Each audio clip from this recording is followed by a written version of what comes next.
गोरखनाथ जी ने अपने आसन के साथ में त्रिशूल गाड़ रखा था। एक ऊपर 3 एरो से होते हैं और नीचे से वो एक पाइप सी, नीचे फिर एक नुकीला सा सिरा होता, उसको जमीन में गाड़ के आसन के साथ रखा हुआ था।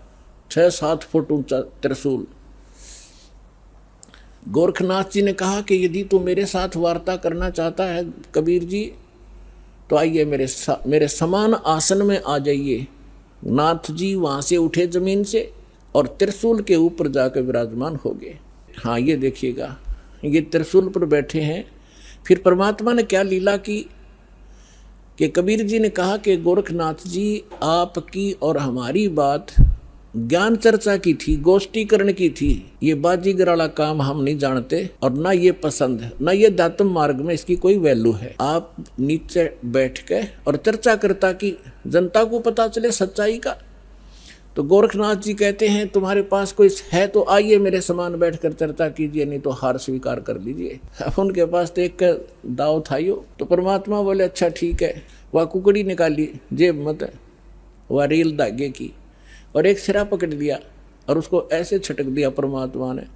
वो धागा सीधा खड़ा होगा, स्ट्रेट परपेंडिकुलर, 150 फुट उसका अंतिम सिरा आकाश में, 150 फुट पर। परमात्मा वहां से उठे और उस धागे के अंतिम सिरे पर जाकर बैठ के 150 फुट ऊपर। अब गोरखनाथ जी से कहा कि नाथ जी आइए, राजा मेरे बराबर में बैठ कर चर्चा कराएंगे, यहाँ आ जाइए। उस परमात्मा ने उसकी सारी सिद्धि कैंसिल कर दी। उठना चाहा था ऊपर को और जमीन पर ऐसे गड़ा धर्म देसी, सारा शरीर बोलिया, जान गया गोरखनाथ कि आज तेरी सिद्धि नहीं काम करेगी।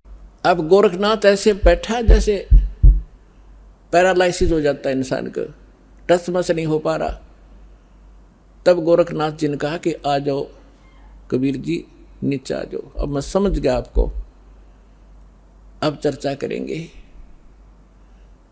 तब परमात्मा ने उनको ज्ञान समझाया